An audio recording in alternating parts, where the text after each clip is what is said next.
Good morning बच्चों। आज मैं आपको एनसीईआरटी बुक क्लास 9 का ट्वेल्थ, इसको मैटर बोला जाता है, उसके बारे में स्टडी करवाऊंगी।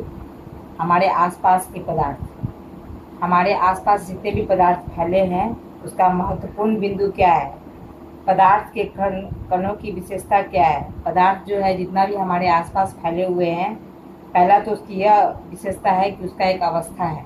कुछ पदार्थ ठोस हैं, कुछ द्रव हैं और कुछ गैस है। पदार्थ की अवस्था में परिवर्तन है। क्वथनांक, गलनांक, हिमांक, शुष्क बर्फ वाष्पीकरण को प्रभावित करने वाले कारक हैं।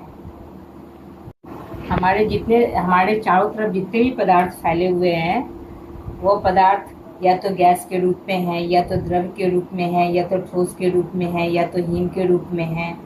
तो इसमें सबसे पहला अवस्था हमारा आता है, पदार्थ का सबसे पहला अवस्था आता है। प्रकृति में पदार्थ का मुख्य रूप से 3 अवस्था होता है। होता तो बहुत सारा है, लेकिन प्रकृति में नेचुरल रूप से 3 अवस्था में ही उसको बांटा गया है। पहला है ठोस, दूसरा है द्रव्य और तीसरा है गैस। ठोस अवस्था का क्या है गुण? पदार्थ की वो अवस्था जिसमें उसका आकार तथा आयतन निश्चित होता है। पदार्थ की वो अवस्था जिसमें उसका आकार, शेप और डेंसिटी सेम होता है, तो उसको कहा जाता है ठोस, कहा जाता है, सॉलिड कहा जाता है। जैसे लोहा, बर्तन, कुर्सी, किताब, ये आप जिस शेप में खरीद के लाइएगा ये उसी शेप में आपको मिलेगा। इसके शेप को चेंज नहीं किया जा सकता है। सॉलिड के क्या क्या गुण है देखिए। सॉलिड जो है उसके ये क्या कहते हैं, शेप और उसका जो आकार होता है। अगला है द्रव्य अवस्था, पदार्थ की वो अवस्था जिसमें उसका आयतन तो निश्चित होता है परंतु आकार निश्चित नहीं होता है। जिसमें उसका आयतन निश्चित होता है लेकिन आकार जो है वो निश्चित नहीं होता है। और तीसरा हमारा है गैसीय अवस्था, पदार्थ की वो अवस्था जिसमें उसका आकार तथा आयतन दोनों अनिश्चित होता है। मतलब कि उसका आकार और आयतन दोनों अनिश्चित होता है, तो उसको क्या कहा जाता है? गैसीय अवस्था कहा जाता है। जैसे कि धुआं हुआ, ऑक्सीजन हुआ, हाइड्रोजन हुआ इत्यादि। इसका क्या प्रॉपर्टी है गैस का?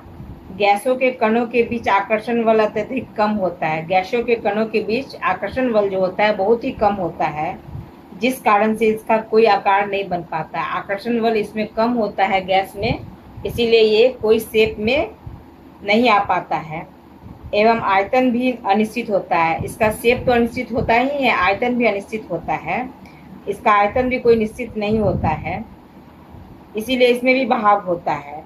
गैसों को आसानी से दबाया जा सकता है। गैस जो है अगर हम चाहें तो उसे हम कहीं भी भर सकते हैं, उसको आसानी से हम दबा सकते हैं। ठोस, द्रव तथा गैसों में उनके कणों के बीच आकर्षण बल के कारण भी अंतर होता है। आपने अभी देखा कि मैंने अभी डिफिनेशन में बताया कि ठोस जो होता है उसमें आकर्षण बल बहुत ज़्यादा होता है, द्रव्य जो होता है उसमें आकर्षण बल ठोस की अपेक्षा कम होता है, और गैस जो होता है गैस में आकर्षण बल बहुत ही कम होता है, जिस वजह से न तो उसका निश्चित आकार होता है और ना ही निश्चित आयतन होता है। तो इस वजह से भी ठोस, द्रव और गैस में की जो वस्तुएं होती है उसमें आपस में बहुत ही अंतर होता है।